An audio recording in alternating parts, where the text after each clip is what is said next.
Welcome back to Speak Up for Her. Today we're going to be talking about sexuality as it relates to same-sex attraction and homosexuality. And we have the lovely Cass here today, and she's going to be giving us some insights based on her personal experience and journey. So, thank you. Sure, my Thank pleasure. you so much. So my first question is, when did you, maybe how old were you when you realized you might have this same-sex attraction? And was it with like one person you felt yourself drawn to, or just overall? That's a good question. I'd say the first time that I started to question it, I was 17 or 18. I was a senior in high school. And no, it wasn't an overall attraction. It was to one person specifically. As I look back now, I see that there were certain women that I was drawn to, not necessarily sexually, but that I really felt a connection with. And then as I got older, like I said, in high school, I kind of questioned it. And actually, there were people in my high school class that would call me a lesbian and stuff like that. So it was, people were seeing it, and that's what started me questioning it.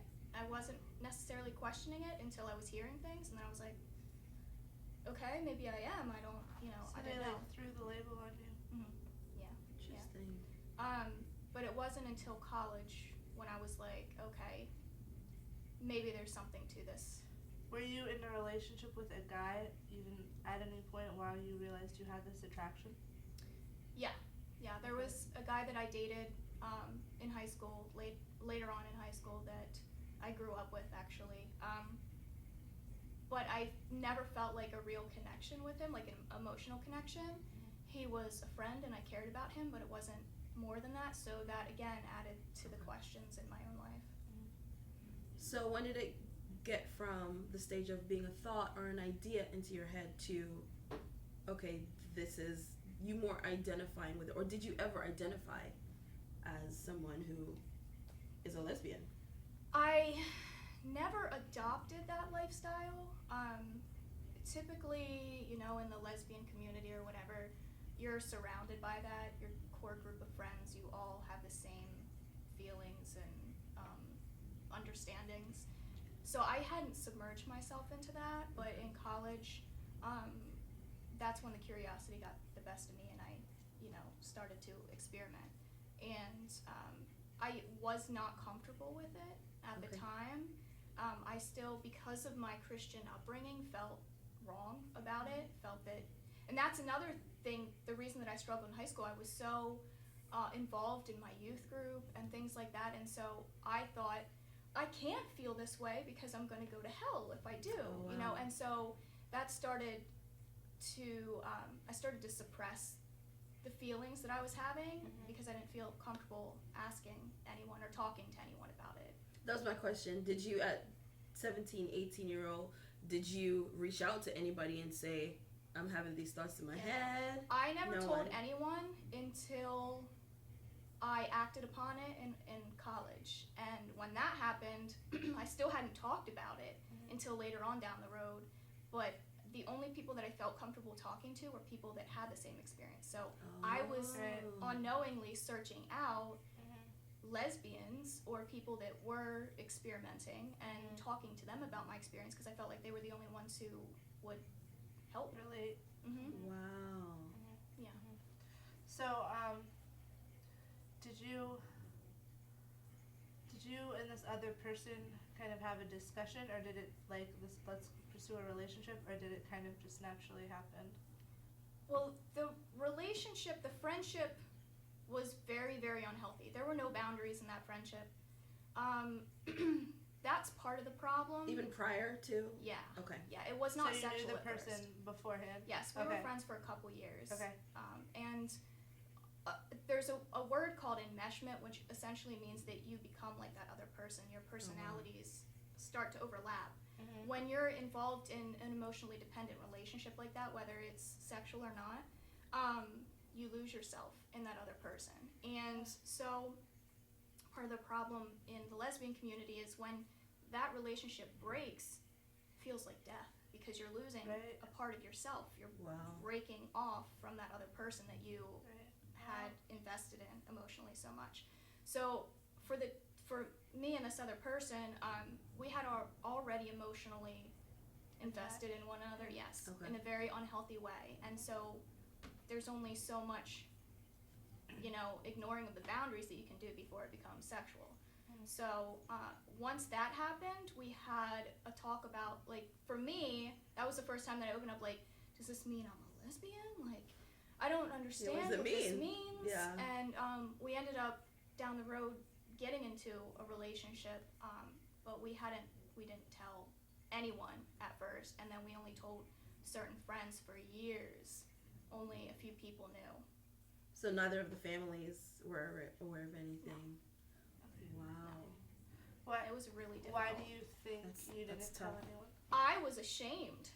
Okay. I was terrified that if my family knew, because of the religious upbringing, that that's it, that they were gonna never talk to me again. So I just, out of shame, suppressed it and kept it down, didn't tell anyone. So how, excuse me, how long did the relationship last? About 7 years, Wow. so it was a long Okay. time. And I had started to go back to church probably about 5 years into the relationship.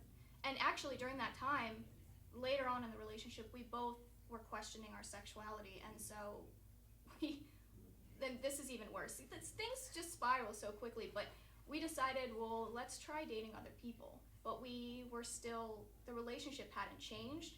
We were just now factoring in these men. Other people? Men. Oh, okay.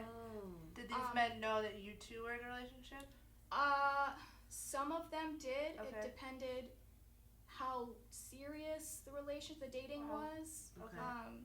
So at first, no, none of the guys knew. But as things progressed, we had tried to separate ourselves, and so we were telling these guys, hey, just so you know, this is what's going on.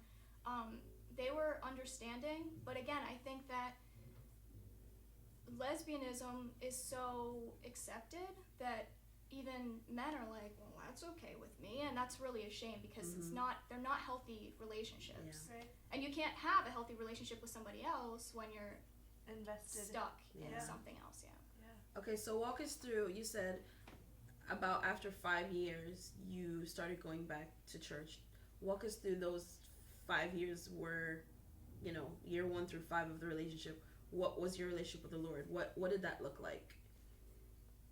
I pretty much just ignored the Holy Spirit that whole time. And before all of that happened, I had, again, in high school, I had a solid Christian people in my life, but I didn't trust that I could be honest, Okay. be vulnerable with them without being judged. So when I got to college and I experienced all this acceptance from non-Christian people, I was like, okay, well, this is where I feel the love, Yeah. not over here. Yeah. And so I just started getting into all kinds of things. So that 1 through 5, the first 5 years, was pretty much me ignoring. And I'm just gonna try this. This seems like it works for me, so You I just guess went this with is it. who I am. I started to define myself by the things Okay. that I was doing. This is who I am. I was wrong about all of this over here. This is right. And so that's why I pursued that for so long. For so long. That makes Can sense. you look back on those 5 years and see where the Holy Spirit tried to get your attention? Can you see that at all? Or did were you like, just la, la, la, la, completely la? Yeah, mute him out? I I'm just really curious. didn't want to hear from him. Okay. Yeah. I didn't want to because I thought I saw him as I saw everyone else, that he was judging me, that it was not love, that he didn't really want me, he just so wanted you to fix me. associated that with The people. in the Yes, church. right. Wow. Okay. Even though you didn't even talk to them. So technically they didn't judge you yet. Right. But you assumed they were going to. Yes, technically they did not judge me yet, but they judged another friend of mine who did come so out you had as some gay. experience Yes. with that. Okay. Okay. So it marked it. Yeah. Yeah. That's hard if you walked through it with someone else. And who you're I close was with. like, at that time was uncertain, but I was questioning it. And so when I saw You're like, the nope. reaction to him, I was like, nope. that's alright. Yeah. Like I'm good. Keep it to myself. Wow. And that really turned me off because I was like, if that's how you are with him, somebody that we grew up together in the Wow. church. You know, it was really hard for me to take in. Right. Wow. And that's another reason I just ignored the Holy Spirit. Like, Right. I saw how your people treated this person. Mm. I hear the things they're saying. I hear the jokes that they're making. Those are not loving. Yeah. And those are your children. So, you know, So that you must don't want to be use that as associated with people. Yeah, I don't Use that blame as you. an I excuse. can relate to that. So why, when you're 5, did you all of a sudden make this commitment to, or not commitment, but decision to maybe branch out and her and you both date other people? That's a good question. Why not end it there? Yeah. Why not If just you end the already relationship? knew, like, this is. It was too hard for me to end it. I would have stayed in it. The fact that she wanted to date men, I was just like, okay, well, that makes me not gay, so I'll just date a man. Like, you know, that was, my mind was, in order for me to not be gay, because I didn't want to be, I didn't want to feel the things that I was feeling. I was like, okay, I'll date men, because men wanted to date me, you know, so I was like, okay. And she was, so I thought, well, if she is, she's obviously going in that direction, so I need to go in the opposite direction too. Okay. So what happened when you guys did that complicated, let's bring others, but there's still this big, huge Yeah. connection? The relationship was already very, very painful and messy, and adding these other people into it was really a bad idea. I was not strong enough on my own to end the relationship, so I pretty much let her do whatever she wanted, and then I did whatever I wanted to, and we seemed to be okay with that. You know, we weren't happy like Right. that, but we were letting these things continue. Did I answer your Wow. question? Yeah. Okay. It's just interesting how the enemy will take something and twist it so much, and then you yourself become, you know, it could be a different situation. In any situation, that's just the nature of sin, where Yeah. it entangles you, and then you're just like, I can't let go. Yeah, I felt and your fields suffocated. are I stuck. felt like Yeah. I had made her my whole life, Right. and I was like, part of me was like, if I leave this relationship, am I going to end up in another lesbian relationship? Like, do I want that? Wow. You know, so there was a lot emotionally that was going on, and I didn't understand it, but I was terrified to leave. So I like I said, I just let her do whatever she wanted, because I thought, well, my life is better with you in it than not at all. So even if it's unhealthy and you don't treat me right, I I'm don't still gonna care. stay. Yeah, I'm gonna stay. So tell us when it ended or how it ended. Like, how did that happen? That's a good question. The end actually involved, well, up until that point, like 5 years into it, I did start going back to church. So at that point, I Can I always, interrupt real quick? yes, Same church where you saw the judgment? No. Okay. not the church I grew up in. Okay. I ended up going to a new church who I actually, when I was in college, early on in college, I missed the church, just in general. Right.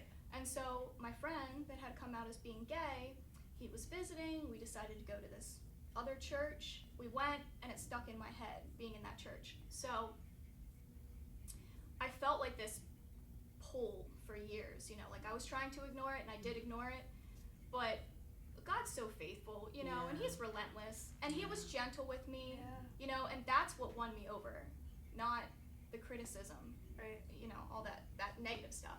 So I did start going back to that same church that I had visited with my friend, and I remember the first day that I was there, like, oh, I miss this so much, like, Wow. I need this, like, this Yeah. just filled something in me Yeah. that I had been trying to fill on my own. So it was at that time where God was like, okay, these things are not good for you. You've got to, not just the relationship, but you have to get out of them. You have to let them go. And some things were so easy for me to, I never have to do that again, you know? And then the relationship, I was like, I can't get out of it. I cannot. It's not possible for me to get out of it. Wow. And so that's, again, at the time when we started dating other people. And a couple years down the road, I got to a point where I was like, I have to move out. The only way that I can stop this is to get away completely. It has to completely be cut. Mm-hmm. I knew that, but I was not listening, you know? Sure. So she started dating a guy, and things got serious with the two of them really fast. And things just spiraled for me. I ended up moving out about that time. He pretty much moved in right after I moved out. But the breaking apart was the hardest thing I've ever had to do. Ever. Because like I said, she was my world. She was my God. I put her before anything else. And so to pull that apart, I hit rock bottom. Like, I was completely broken. I was just completely undone. Like, I have no idea who I am. I have no idea where to go. I am just completely at a loss. And it was at that point that God could start to build me back up again. Yeah. So at what point did you put aside the brokenness and the shock of the breaking for the Lord and specifically the Holy Spirit to come in and now start changing all those lies you believed for 7+ years to now coming into the cast we know now? Like, walk us through that process of the restoration of the, you know, I'm not going to identify as that anymore, but this is who I truly am. Yeah, when that breakup happened, I still was questioning my sexuality. And so I really struggled at that time with trying to figure out if it was okay for me to be a Christian and gay. Okay. So I, at that point, was not necessarily, I hadn't defined myself as being gay yet. That identity I never took on necessarily. Mm-hmm. Yeah, but I knew that I was attracted to women. And, I mean, that goes back to your question early on. Yes, there were other women that I was attracted to. It wasn't like, I'm just, there are people that are just attractive, period. Mm-hmm. But as far as the lesbian side of it goes, it's more of an emotional connection, a longing to be seen by that woman versus just a physical attraction. Mm-hmm. So I went, even in college, I took this class. It was a sociology of religion class, and my final project, I actually studied homosexuality in the Bible. And I tried to twist it every way I could. Give it your best. Yeah. I mean, I was like, because I didn't understand. I felt that pull for a long time, my whole life, really. I mean, like I said, it wasn't sexual in the beginning, but even when I was young, I was drawn to women versus men. I didn't understand men. I didn't want to understand men. And so I equated that when I got older to being gay. But over time, the things that I had researched, I mean, like even with Sodom and Gomorrah, I read a lot of research actually about how it wasn't a story about homosexuality, how it was about rape, and I mean, like, I ate this stuff up because I was like trying to make sense of it, you know, for myself, and I didn't want for it to be wrong because I wanted to live that lifestyle. I wanted to adopt that lifestyle, but I did not feel, I was very conflicted. I did not feel, at peace with it. So over time, Holy Spirit was able to speak to me slowly, like, this is not who you are. This is coming out of a broken place in your life. I want to heal you of that, but in order to do that, you have to let me in. You know, you have to let me touch that area. I didn't know what that was going to look like, but I was like, whatever you want to do, please do it, because I can't keep living like this. I can't. It's miserable. It was so painful. And so that's where he was able to start from that point and then take me forward from there. So tell us what it looked like when you were out of the relationship and you knew you didn't want to identify with same-sex attraction. How did you kind of get the help you needed to find freedom in who God created you to be instead of the labels that the world were trying to kind of throw at you? Yeah, that's a good question, because the world does throw things at you. And I had non-Christian friends that I was confiding in early on, which I talked about. And I remember even one of them trying to explain, like, I can't be gay and a Christian. Like, I can't live in both worlds. And she was like, well, just find a church that accepts you for that. Wow. And I said, I cannot do that, you know? And she's like, I just want you to be happy. And, you know, so it came out of a place in her heart where she really Sure. did want to help, but she didn't know Right. how to help. Right. And there were people that, it's everywhere. You're born this way. And, you know, you feel like that, some people, not everyone, from such a young age that, yeah, it does feel like you were born that way. I don't remember choosing that. I don't remember waking up one day, gee, I think I'll be attracted to women today. It's You know what? Thursday. Yeah. Yeah. So it was just a really hard, I forget, what was your question? Like, when did you? Oh, what kind of, like, I started reaching out from, Yeah. I started changing who I was asking questions to. Okay. You know, I had been praying, God, bring me friends, bring me Christian people into my life, because I didn't know a lot of Christian people. I knew people that I grew up with, but I still was not trusting them, Sure. you know, with opening up. I wasn't trusting a lot of people with opening up. Mhm. And the church terrified me at this time. So early on, the person that I was in a relationship with, we both agreed that we needed help separating. So we reached out to somebody at the church. We just sent like a general email, like, somebody help. Wow. And we explained the situation in the email, and we got a response from somebody at the church who happened to be a life coach. And she said, I really want to meet you guys. Like, please come in, let's talk. So we walked in, and I thought, that whole time I was kind of praying, if this person says anything critical, one thing, even looks at me funny, I'm done. I'm done with the God. I'm no more. There's obviously no love here. For somebody like me, I'm too far from reach. Wow. So I'm done. And I walked into that room very, very critical. I was looking for a reason to be done. And I couldn't find it. I walked in, and she just wrapped me in her arms and told me that I was loved, and let me tell my story. Wow. And there were things that I was keeping from her too. I wasn't being not that I was lying to her, but I was not comfortable sharing Still certain cautious. things. Sure. Yes, very, very cautious. But she was able to kind of get me on the right path. And then over time, Holy Spirit was like, you got to start talking about this. Like, this is not something that you need to keep to yourself. And I was terrified when he said that, because I was like, no, like, people are still going to judge, you know, and my parents didn't know, some of my family still doesn't know. But I realized I needed to start being honest about my struggle, because I still struggle with same-sex attraction. I have to make sure that I understand healthy boundaries, and that I, you know, I'm not crossing lines for myself. I have to understand, I had to learn myself at that point, so that I knew how to protect myself, That's good. because I was not doing that. Right.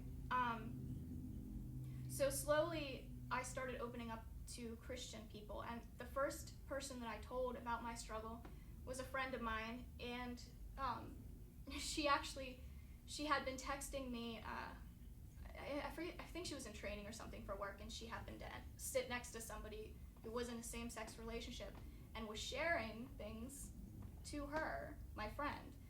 And she was texting me like, I don't know what to say to this person, like, what do I do? She had no idea. So I was like, look, you don't know this, but you've already been in that situation. You've already, you know, interacted with somebody who struggled that way. Wow. And then from there I was able to tell her, and I was so scared, because that was the first person that I really told, with the exception of my life coach. And she was so understanding, and she was like, we all have our struggles, you know, like, she did not make me feel like I was worse. Yeah. You know, that it was the worst sin that anyone could possibly have. Right. And then from there I was able to open up. Told my parents this year. They were fantastic about it. Their reaction was wonderful. God's done so much in our lives. I would not have been able to tell them even a year or so ago. Wow. There's no way. Wow. They wouldn't have understood. I would have gotten angry. You know, I hadn't dealt with processed things yet. So just finding the right people is really, really important. If you open up to the wrong person, you're going to get the wrong advice. Yeah. So you have to, and it's hard. You have to start somewhere. You Right. can't just, you know, I remember when God was telling me to start opening up about it, my prayer to him was, I will do this, but you have to protect me. Because if somebody does or says something to me or looks at me wrong, it's gonna go really deep, and I can't do that again. I Too can't. vulnerable at that point. Yeah. And he did. He protected me the whole time. How long have you been free from this? Like, how long since you've been out of the relationship, and since you've met with the life coach, and like how long your healing journey?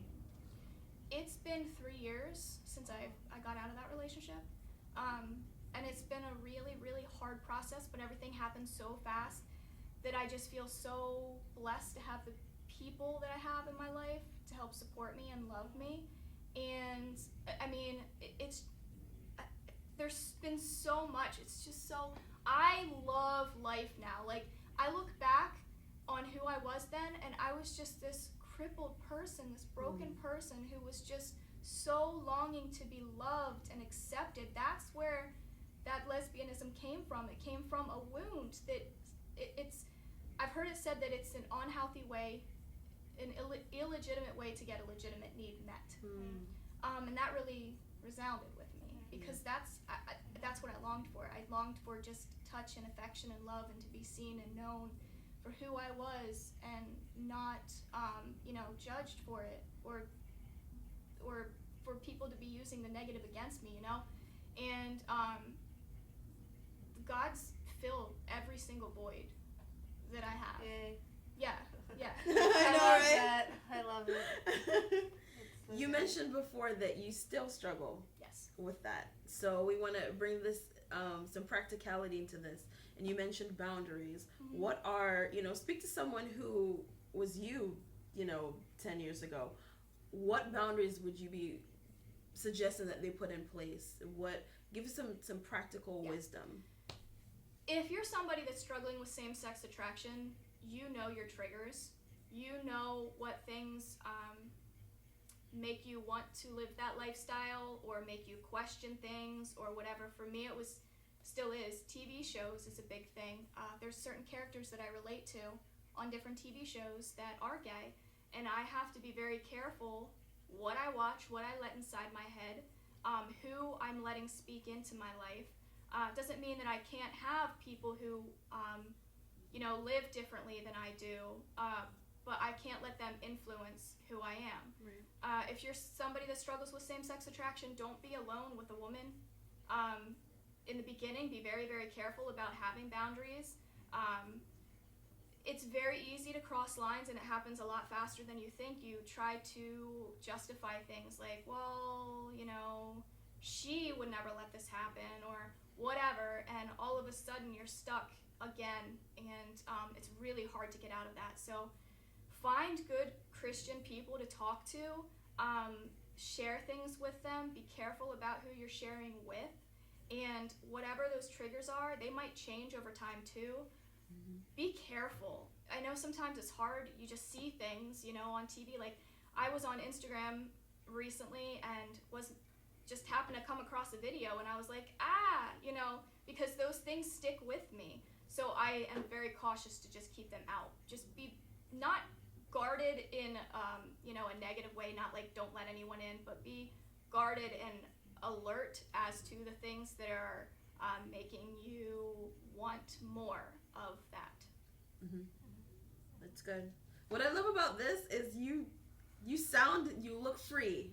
And I really do, I see the freedom and the joy, and I love every minute of it. Because the world says the only way to be free is to live it. You were born that way. That's a lie. Just do it. Yeah. Yeah, that's a lie. That's a lie. It's a lie. Because it makes it's a you lie. happy in a moment or for a small period of time does not mean it's the truth of who you are. Pretends to fill a void. And it temporarily it does. You don't feel anything. It's exciting. It's like a drug. It's like, hey, You're in the high. But once you have peaked, then you crash, and then the realness kicks in. And then the only way to get that high again is to go into a different relationship, It's just a vicious circle if you're not careful. So, the world lies to you. Yeah. You were not born that way. You might not have, it doesn't seem like you have a choice in the way that you're feeling. That makes sense. I understand that. But don't go down that road. It is dangerous and it will hurt you. Well, thank you so much. I love you so much. You're amazing. So just in closing, I just want to say that if you struggle with this, she's right there. Like, reach out. Yeah, Yeah. like, seriously. Yeah, I have some really good resources. Living Hope Ministries. Google it. Go to their webpage. Sign up for an account. It's free. They have all kinds of things to help you. Yeah, that's so good. And we just want to keep tackling these different issues in sexuality. It seems that modern day America is all about, like, if it makes you look good, feel good, it's good. And it's not good just to dive into such things. So we are continuing our journey of sexuality next week with sexual abuse. And that's a topic that some people just have experienced and are really ashamed to talk about. And we want to bring it to light. We want to shed truth on it. And we want to provide ways for you to become free if you are a victim of sexual abuse. So join us again, and we will see you then. Bye. Bye, guys.